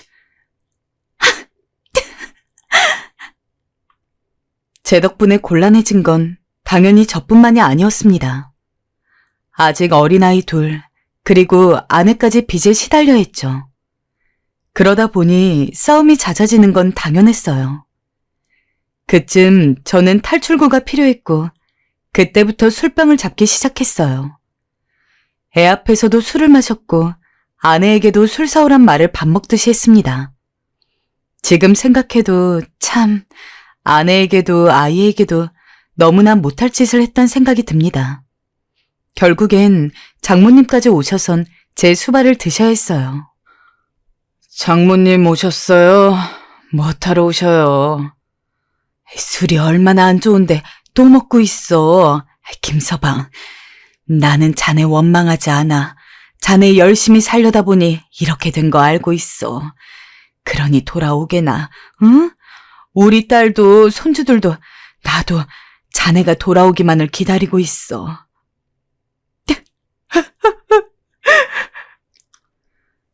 장모님의 말이 왜 이리 제 마음을 녹였는지 저는 그만 장모님 앞에서 엉엉 울고 말았습니다. 그러나 사람이 쉽게 바뀌지 않듯 반성은 3일이었고 그 후 저는 술을 놓지 못했습니다. 아내는 차가운 방바닥 위에서 고생을 해야 했어요. 아이들이 어려서 밖에 나가서 일을 할 수 없던 탓에 여러 가지 부업으로 저를 도와서 돈을 벌고 생계에 보탰습니다. 아내가 한 부업 중엔 정말 단순 노동이 많았어요. 그런 걸 하는 아내를 보면 정말 가엾게 느껴질 만도 한데 하루 종일 술에 취해 있어 그런 것도 느끼지 못했습니다.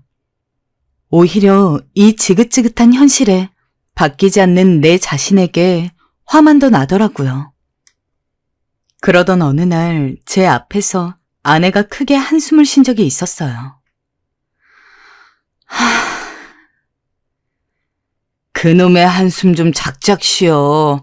힘들다고 쉬이라도 하는 거야? 내가 집 나갈까? 그걸 바래? 한숨도 내 마음대로 못 쉬어요? 정말 당신 왜 이래요? 아빠, 엄마, 아빠 무서워. 울지마, 승희야. 진영아, 울지마. 괜찮아. 엄마 여기 있어. 당신, 이제 속이 좀 편해요? 당신 술병 들고 있느라 집안에 무슨 일이 있었는지도 모르죠? 저번 달엔 당신 어머니가 쓰러져서 병원에 계셔요. 근데도 당신 어머님이 당신 걱정한다고 아무 말 하지 말래서 나는 말도 못했네요. 그리고 저저번 달엔 우리 아이 아파서 응급실에 갔어요. 당신 밖에서 술 먹는 동안이라 이것도 알 수가 없었겠죠. 구급차는 안 오지, 택시는 안 잡히지.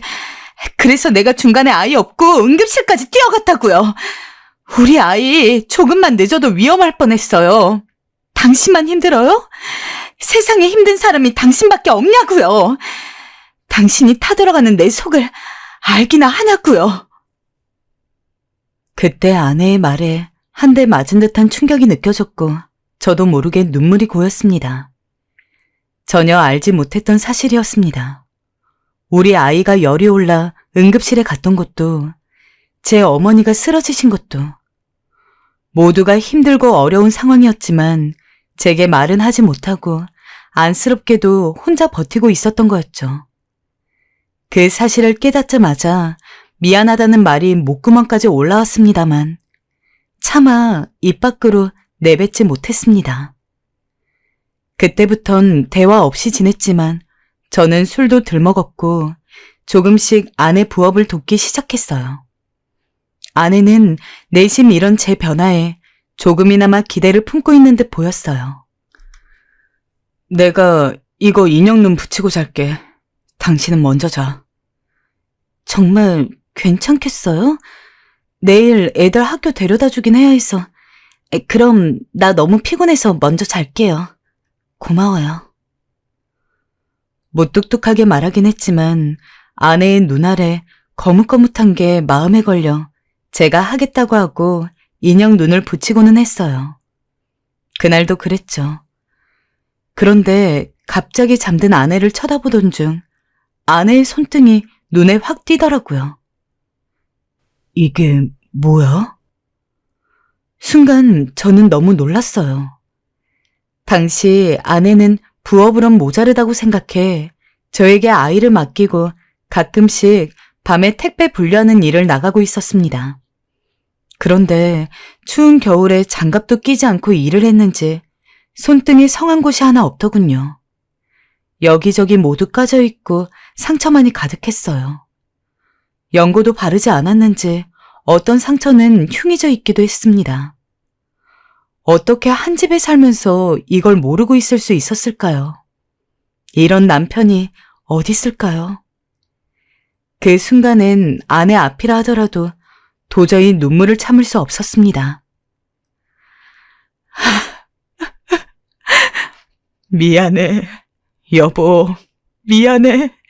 내가 죽일 놈이야. 그나마 당신 덕에 힘겨운 순간들을 지날 수 있었는데 빚지고 나서 한동안 제정신이 아니었어. 미안해. 당신한테 너무 미안해서 용서해달란 말도 못하겠어.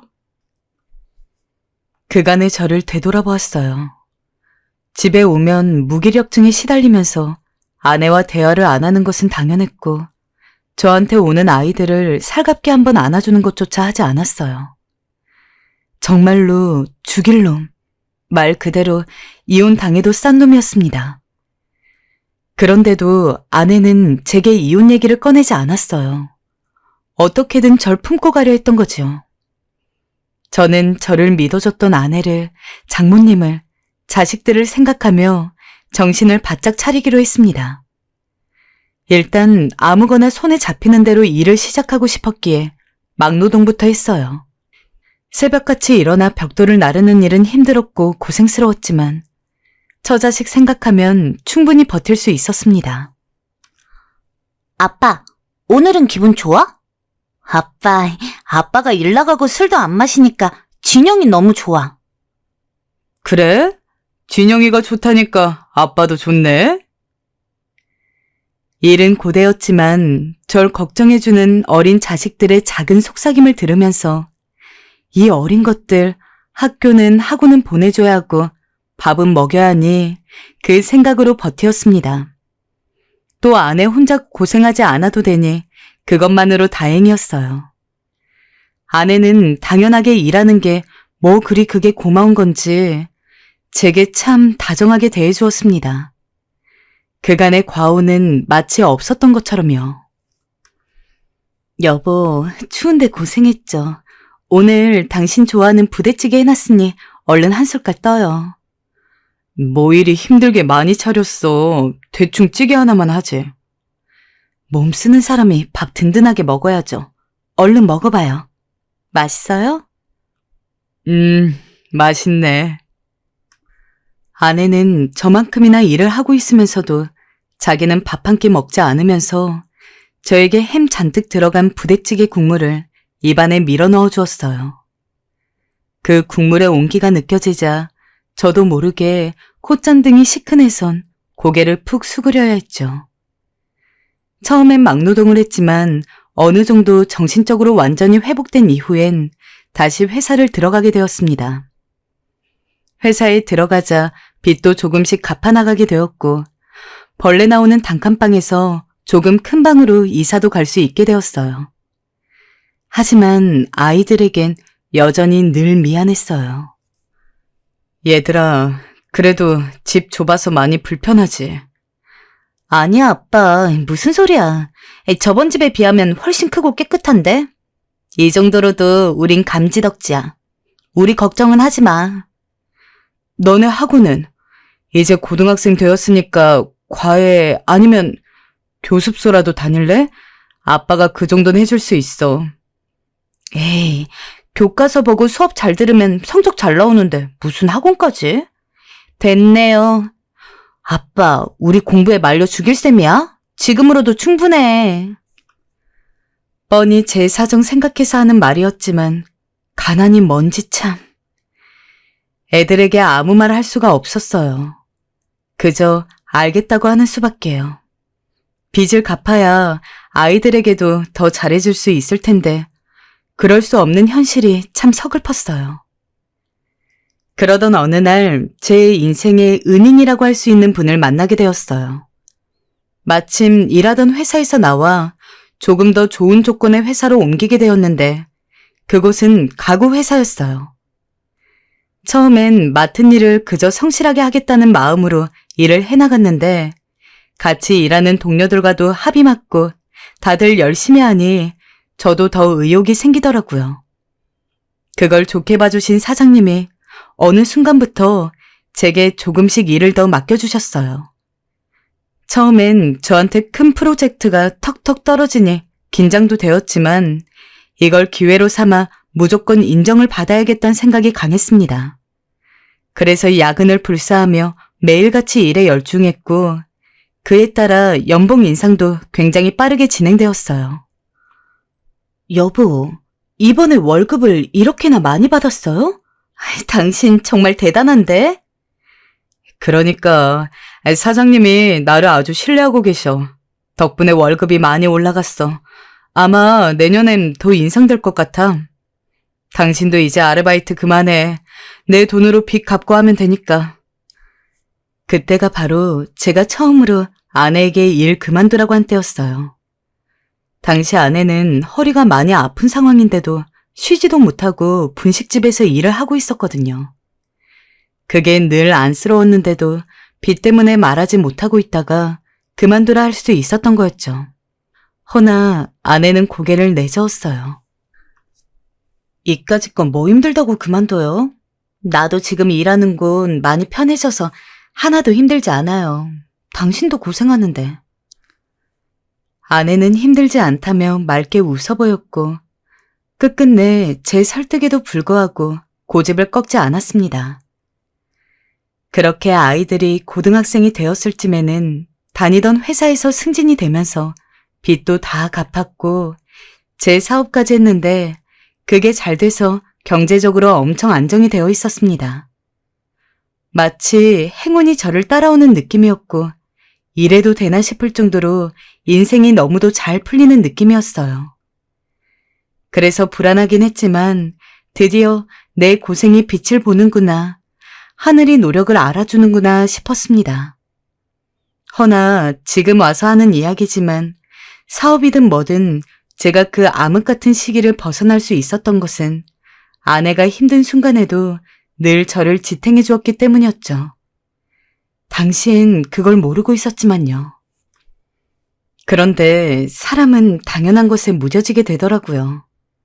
그렇게나 아내를, 가족을 소중하다고 생각했었는데 처음부터 원래 있던 것처럼 꾸준히 곁에 있다 보니까 제가 참 멍청하게도 그게 얼마나 귀한지를 모르게 되었어요. 어느 날 보니 힘든 것들이 다 지나고 나니 그렇게 예쁘고 우아해 보였던 아내는 어디 가고 쉰이 다 되어가는 아줌마만 남아있었어요.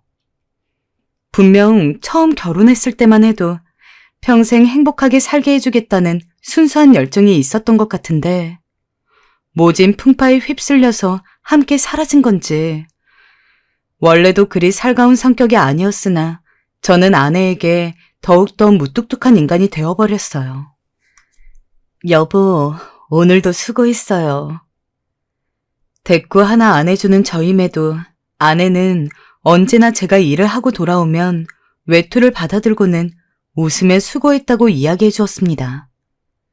저녁을 먹고 들어온다고 이야기해도 늘 제가 좋아하는 반찬들로만 한 상 가득 차려놓은 채 저를 기다리고 있어서 저한테 호통을 들은 적도 여러 번이었습니다. 내가 밥 먹고 들어온다고 했는데 쓸데없이 밥을 왜 차려놔? 이걸 누가 먹으라고? 전화를 해주지 그럼. 나는 문자 확인을 안 하니까 모르고 있었죠. 화내지 말고 내가 먹을 테니까 들어가서 쉬어요. 아내는 그런 저에게 화 한 번 내지 않았습니다.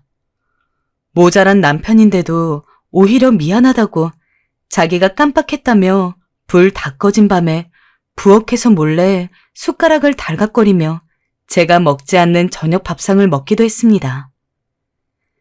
살면서 제가 그리 착한 놈이라고는 생각하지 않았지만 그래도 가족 하나 제대로 안 챙길 정도로 나쁜 놈이라고 생각하며 살아온 적은 없었는데 그때 저는 그저 제가 돈을 벌어다 주는 것만으로도 가족의 노릇을 다한 것이라고 치부하며 나는 충분히 남편으로서의 역할을 하고 있어 라고 자만했던 것 같습니다. 그래서 집에서 아무것도 안 하는 것 같은 아내가 고깝게 보였고 심지어 처음 결혼할 당시 아름다웠던 모습조차 온데간데 사라진 아내는 좋아할래야 좋아할 구석도 없었어요. 당신 화장이라도 좀 하지 그래? 응? 화장이요? 아니 공원 산책 나가는데 무슨 화장을 해요. 나도 보는 사람 눈이 있다고. 당신 나이도 있는데 이제 좀 가꿀 때도 됐잖아. 돈도 있으니까 피부과 가서 레이저 시술이니 뭐니 그런 것도 좀 받고 해. 가끔 같이 다니는 내가 창피해. 창피요? 당신 내가 창피해요? 아내와 가끔 산책을 나가곤 했는데 그때마다 아내가 화장기 없는 얼굴로 나가는 게 괜히 저는 싫었습니다. 그래서 피부과 가라며 돈을 던졌는데 아내는 창피하단 말에 상처를 받은 것 같더군요. 그 이후 혼자 괜히 거울을 들여다보고 한숨을 푹 쉬는데 새삼 미안했습니다. 곰곰이 되짚어보면 아내는 참 유순한 구석이 많은 여자였습니다. 그건 사귈 때도 그랬습니다. 결혼을 하고 나서는 더욱더 그랬죠. 그러던 어느 날 저는 더 나쁜 짓을 하고 말았습니다. 친구놈 말에 이끌려 아가씨들이 있는 술집에 갔는데 거기에 푹 빠지고 만 것이에요. 정확히 말하면 젊은 여자들이었어요. 그 여자들이 그렇게나 이뻐 보였습니다. 보고 있으면 꼭 반짝반짝 빛나는 보석 같았고 쉰내나는 아내와 더 비교가 되었습니다. 저는 그 여자들과 노느라 계속 유흥업소를 방문했고 거기에 푹 빠져 외박도 잦아졌어요. 당신 왜 안 들어와요? 오늘도 야근이에요? 그래, 늦는다고 했잖아. 왜 전화야, 귀찮게. 얼른 끊어. 요즘 왜 이리 야근이 잦은 거예요? 당신 뭐 나한테 숨기는 거라도 있어요? 그럼 내가 바람이라도 핀단 거야, 뭐야? 당신, 날 그렇게 못 믿어서 어떻게 살아? 미안해요. 알겠어요. 아무튼 내일은 야근하지 말아요. 애 생일이니까 꼭 일찍 들어와야 해요. 알겠어. 이래 하니까 이제 끊어. 아내는 낌새를 눈치챈 것 같았지만 저는 들키지 않기 위해 버럭 화를 내며 전화를 끊었습니다. 그리고 생일날 어떻게 되었냐고요? 저는 참석하지 않았고 아이들에게서 오는 전화도 문자도 다 모른 채 젊은 여자들과 놀기 바빴어요. 그렇게 술을 진탕 마시고 유흥에 빠져있는 삶은 거의 중독 수준이었습니다. 당신 나랑 약속했잖아요. 왜 늦은 거예요? 일이 바쁜 걸 어떡해. 애한테 용돈 줬으니 그걸로 됐지 뭐. 그리고 애도 컸으면 이제 가족 말고 친구랑 보내고 싶지 우리랑 보내고 싶겠어? 괜히 애 붙잡지 마. 돈이 다예요? 진영이 계속 당신 기다렸다고요. 됐어요. 사과하든 말든 마음대로 해요. 집이 안정되고 난 후 아내가 제게 화낸 건 몇 없는 일이었지만 자식 생일에 빠지자 냉기가 흘렀고 집 분위기는 그야말로 서늘해졌어요. 그러니 이상하게 집에 들어오기가 더 싫어지더라고요. 형님, 오늘도 가셔야죠. 에이, 설마 형수님 때문에 망설이시는 거 아니죠? 집에 돈 대주고 있으면 됐죠. 얼른 가서 놉시다. 저는 그렇게 다시 악마의 꼬임에 넘어가 유흥업소에 갔고 젊은 아가씨의 술을 받으며 해벌쭉 웃었습니다. 하지만 기어이 아내가 제 주머니에서 업소 아가씨의 립스틱을 발견했을 땐 그야말로 발칵 뒤집어졌습니다. 티내지 않으려 했지만 제 얼굴에선 이미 당황스러움이 드러나 있었고 아내 역시 이게 뭐냐며 놀란 얼굴을 감추지 못했죠.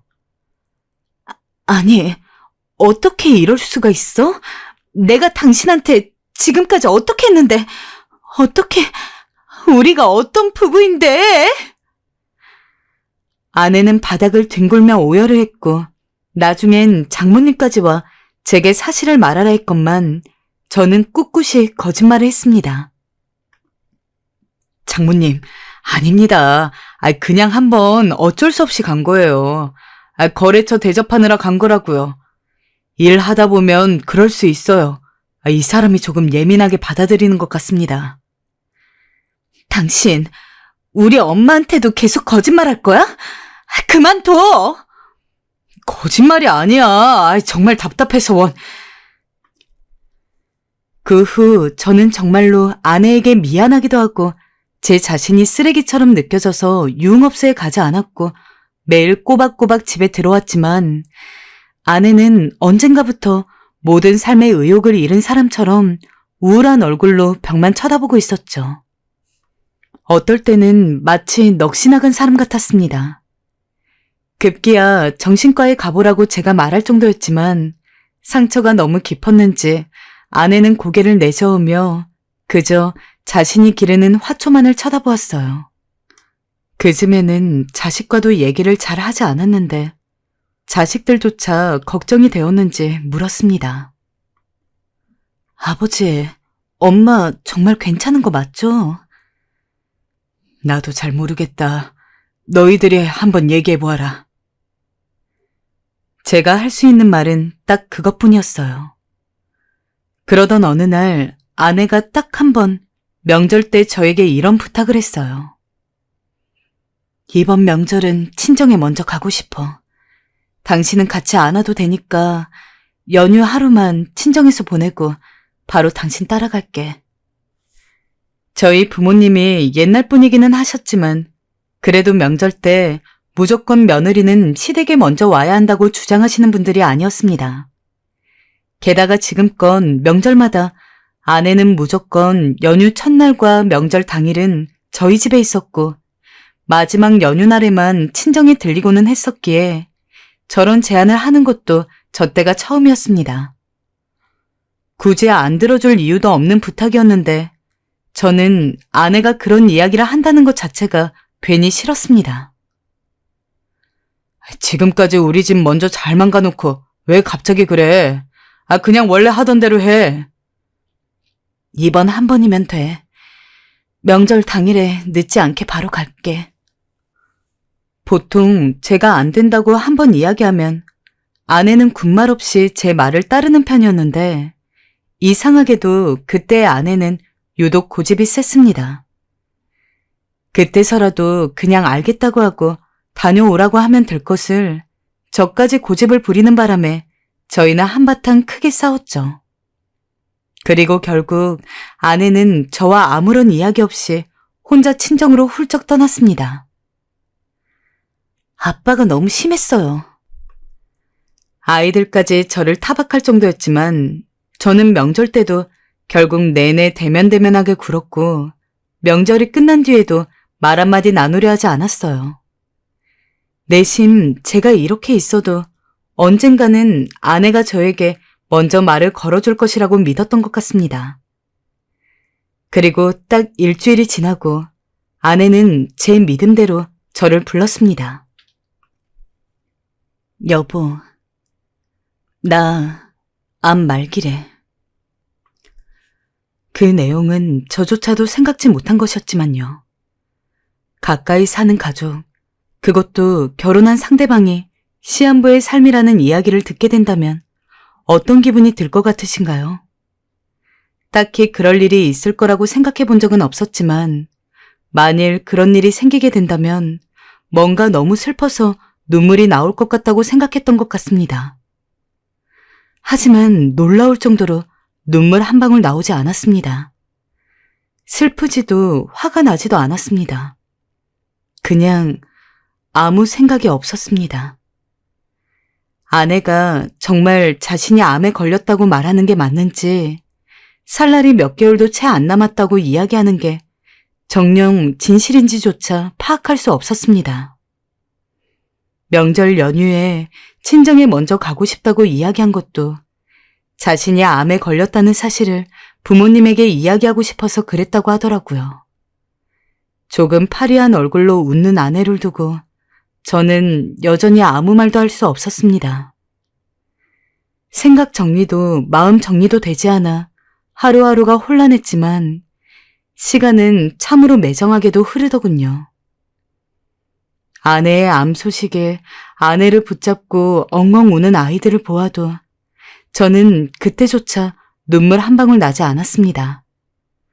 마치 제 3자의 일인 것처럼 멀거니 그 모습을 관망하게 되었죠. 이렇게까지 슬프지 않아도 되나? 이 마음이 정상인가? 수십 번도 넘게 저를 검열하고 다그쳐봤지만 달라지는 것은 없었습니다.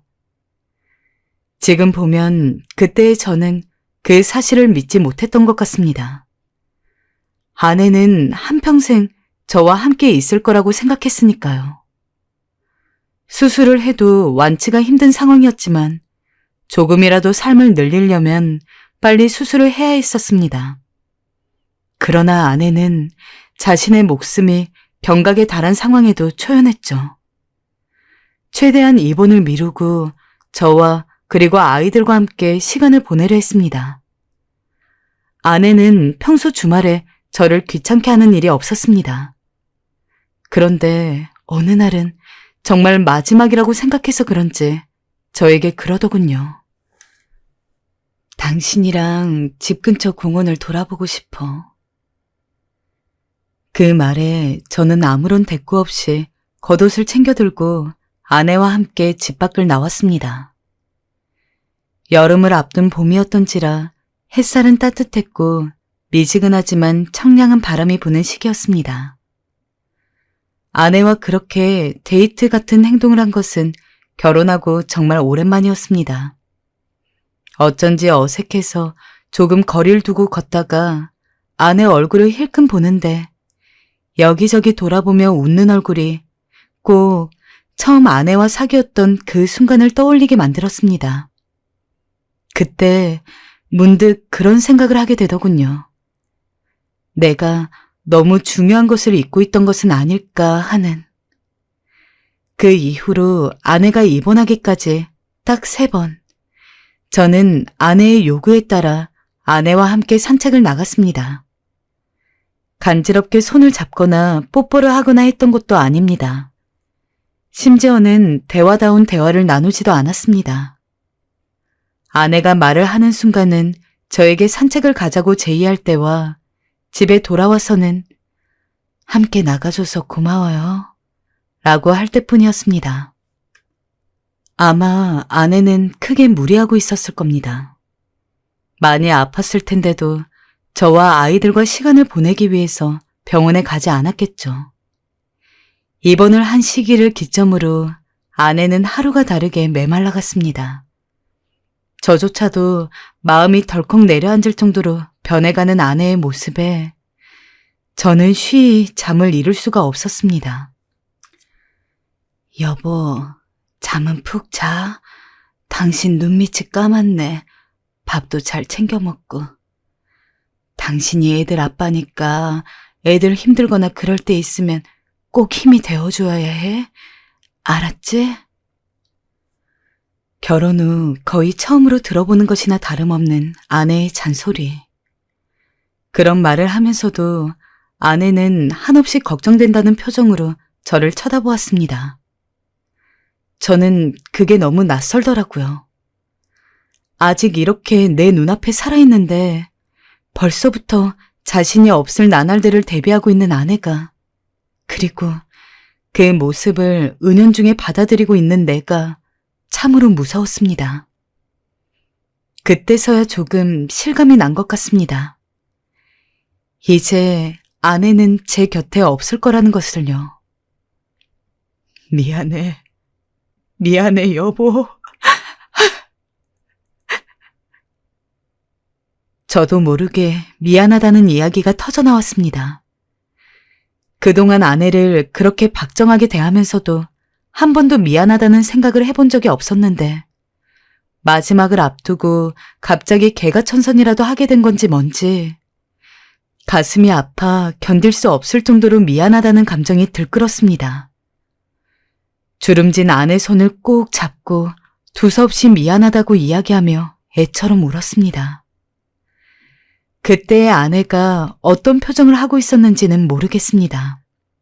다만 아내는 자신의 손을 잡고 있는 제 손을 다른 한 손으로 찬찬히 토닥이기만 하였습니다.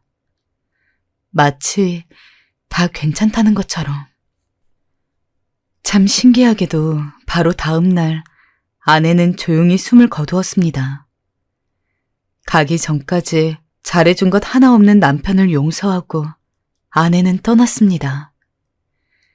참으로 미련하고 멍청한 아내는 통장 5개에 제가 벌어다준 월급, 참으로 미련하고 멍청한 아내는 통장 5개에 제가 벌어다준 월급, 본인이 일하면서 번 돈으로 생활비를 쓰면서도 남은 돈을 쪼개가며 저금하고 있었습니다.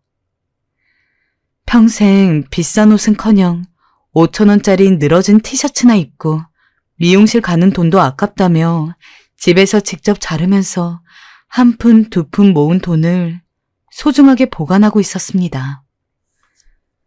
딱히 오래 살고 싶은 생각은 없었습니다.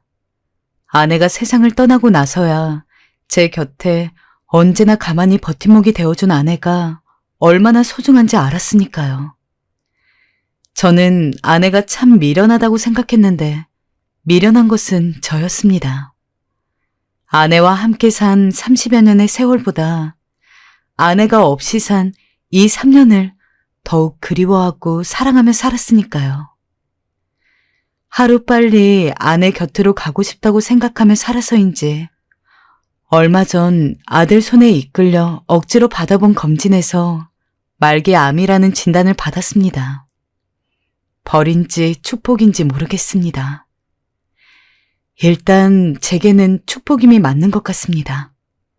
아내를 보러 갈 수 있을 테니까요. 여러분, 주위를 둘러보세요. 분명 소중했는데 언젠가부터 그 소중함이 익숙함으로 변한 사람이 있지 않나요? 만약 그렇다면 여러분은 아직 늦지 않은 겁니다. 저처럼 후회할 일을 겪지 않아도 된다는 이야기입니다. 여러분의 곁에 한결같이 있는 그 사람을 그 무엇보다도 소중하게 여겨주세요. 사랑한다고 이야기하고 좋아한다고 이야기하세요.